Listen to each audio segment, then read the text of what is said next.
warahmatullahi wabarakatuh. Waalaikumsalam. Waalaikumsalam warahmatullahi wabarakatuh. Pertemuan kita yang kelima, dan kali ini membahas tentang sambungan las. Sebelum melangkah lebih jauh tentang sambungan las, saya akan memaparkan dasar-dasar tentang proses pengelasan. Secara garis besar, pengelasan ini dibagi dua. Ya, jadi ada las dengan menggunakan panas saja atau bisa diistilahkan fusion welding, thermal welding, ada juga gas welding, dan ada juga namanya electric welding. Dan yang kedua ini adalah las dengan menggunakan panas dan tekanan. Ya, jadi yang pertama ini bagian las ini, pembagian proses pengelasan di yang pertama ini hanya menggunakan panas saja. Ya. Dan yang ini hanya menggunakan panas saja. Dan yang kedua ini adalah menggunakan panas dan juga adanya tekanan. Jadi selain panas diberikan tekanan juga. Yang masuk ke dalam kategori ini adalah forge welding. Saya maju dari apa? Pada kerja pengelasan, ya, jadi benda kerja yang akan disambung ini harus di-prepare atau disiapkan dulu mengikuti bentuk sambungan yang diinginkan. Ya.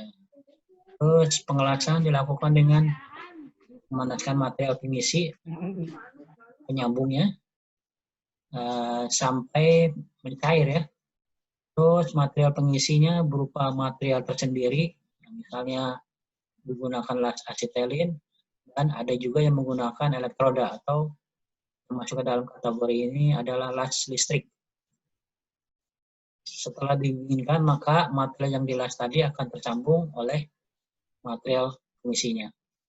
Nah, ini basic dari shielding electronic welding. Jadi las busur listrik yang terbungkus ya. Shield ini dibungkus ya. Ini ada beberapa nama ya. Namaan untuk basic pengelasan. Di sini ada deposit metal. Jadi material logam-logam yang akan terdeposit. Di sini ada slag atau slag ya. Slag ini rak ya, rak pembungkus deposit metal. Ada molten pool, ini logam yang cair. Ini ada elektrodanya. Ini ada elektroda, dan ini elektroda ini dibungkus oleh sebuah lapisan ya. Ini lapisan dari elektroda. Nah, ini ada gasil ya. Nah, ini gasil. Jadi gas ini dibungkus juga. Nah, gas yang keluar dari elektroda ini dibungkus. Dan yang ini adalah busur listriknya. Ya, busur listriknya, dan ini adalah base metal atau logam induknya atau logam dasarnya.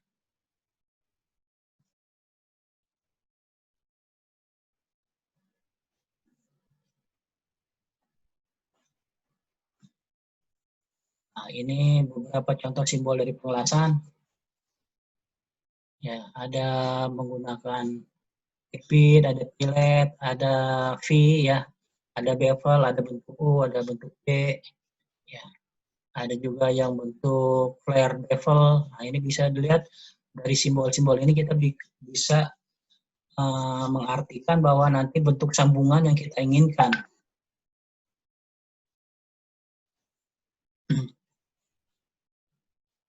Nah, ini tipe sambungan, ya, tipe sambungan las. Yang pertama kita membahas tentang flat joint atau fillet joint. Ini di sini adalah overlapping plat ya, jadi plat ini ditindih ya dengan beberapa cara. Ada single transverse fillet, las pada satu sisi. Nah, ini ya, ini hanya dilas pada satu sisinya aja. Nah, di sini ada double transverse fillet. Nah, ini double ya, ada 1, 2, double. Dan ini ada yang istilahnya disebut parallel fillet joint, las paralel. Nah, ini dan ini kan paralel.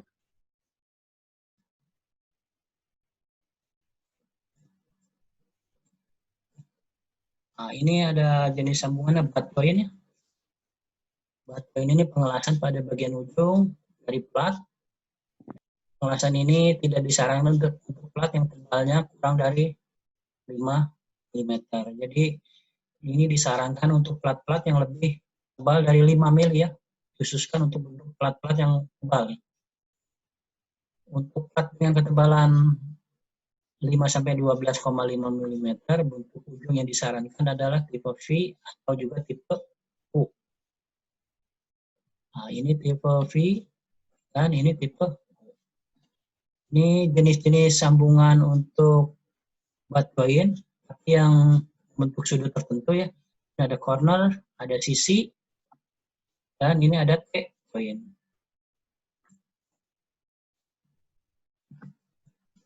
Ini beberapa basic simbol yang terdapat dalam proses pengelasan. Ini masih lanjut ya simbol-simbolnya.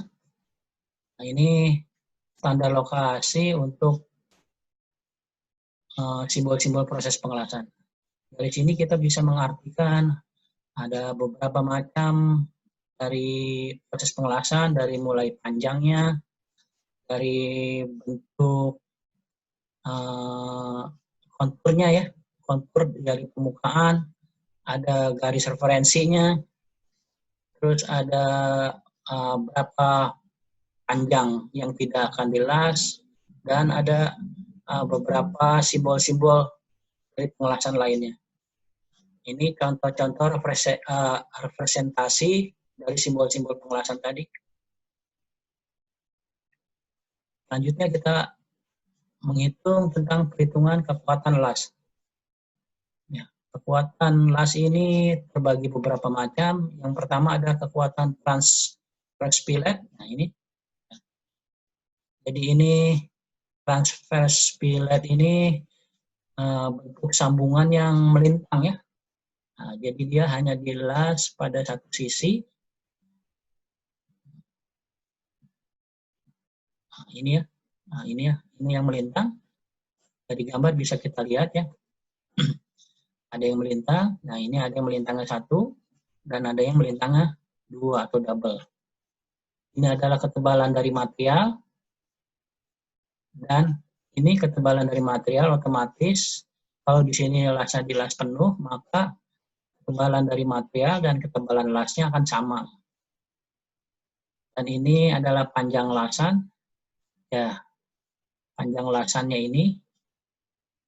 Nah, ini ya. Ini adalah panjang lasannya. Nah, ini panjang lasannya. Dan stroke thickness ini adalah BD. Ini di B, titik B dengan D ini adalah stroke thickness ya.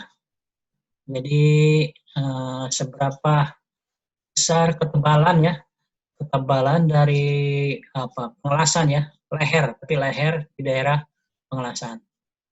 Ini bisa dilihat stroke thickness-nya adalah nilainya 0,707 dari T, dari tebal pengelasan. Dari sini kita bisa menghitung seberapa besar luas area minimum dari las atau throat well. Dari untuk transverse pilot bisa dicari nilai luasnya adalah 0,707 dikalikan tebal las dikalikan dengan panjang pengelasan.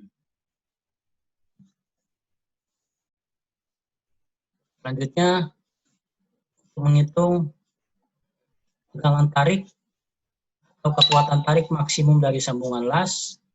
Nah, ini bisa dilihat untuk single pilot ini sudah tertera rumusnya ya. Dan untuk double pilot juga sudah tertera. Untuk double ya sama juga dengan 2 dikalikan dengan single pilot. Dan selanjutnya untuk menghitung kekuatan las paralel, ini bentuk paralel ya. Ini bentuk double paralel pilot, ini ada double, ada 1 dan 2. Dan ini adalah kombinasi antara jenis paralel dan transverse atau yang melintang. Ya. Nah, yang ini yang melintangnya dan ini yang bentuk paralelnya.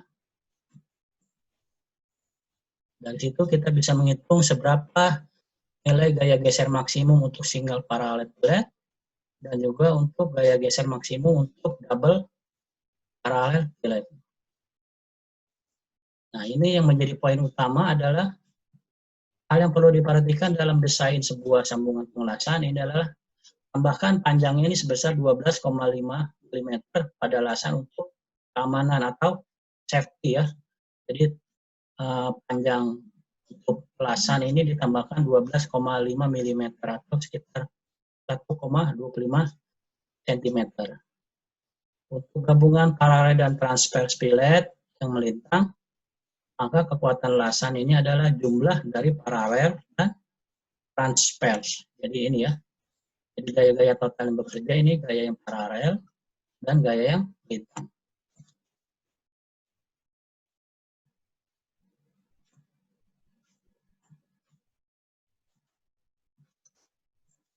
Nah, ini kekuatan untuk sambungan berupa butt joint.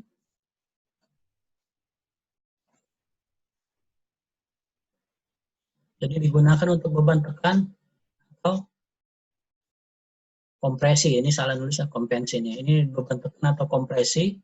Terus panjang legnya sama dengan throat thickness atau thickness flat. Nah, ini bisa dilihat dari gambar. Ini tebal dari pengelasan. Nah, ini untuk yang bentuknya single V dan ini untuk yang double V ya. Double V butt joint. Nah, di sini bisa dilihat ada beberapa ketebalan dari lasan ya, ada T1, T2. Nah, untuk daya tarik maksimum single V butt joint ini adalah ketebalan lasan dikalikan dengan panjang lasan dikalikan dengan tegangan tarik. Untuk double V butt joint ini adalah sama dengan T1 ditambah T2, ini T1 dan ini T2 dikalikan dengan panjang lasan dikalikan dengan tegangan tarik. Nah, ini referensi yang direkomendasikan untuk ukuran las minimum. Jadi untuk plat dengan ketebalan 3-5 ini ukuran las minimumnya adalah 3 mm. Juga dengan yang lebih besar dari 58, maka ukuran las minimumnya adalah 20 mm. Selanjutnya kita akan menghitung tegangan sambungan las ya. Dari sini bisa diasumsikan bahwa beban terdistribusi merata sepanjang lasan dan tegangan terdistribusi merata juga. Di sini untuk harga tegangan sambungan las dengan beberapa elektroda dan beban. Ini ada bare elektroda dan ini cover elektroda. Bare elektroda ini adalah suatu elektroda yang hanya zat pengisi aja atau fillernya. Sedangkan untuk cover elektroda ini bukan hanya filler tapi juga dibungkus ya atau dilindungi si elektroda tadi oleh cover oleh lapisan pembungkusnya. Nah, ini faktor konsentrasi tegangan las. Jadi konsentrasi tegangan K untuk static loading ini ada beberapa sambungan, nilainya adalah 1 ya. Dan untuk beban fatigue ini ya, beban fatigue ini beban yang mengukur uji kelelahan dari sebuah benda atau material.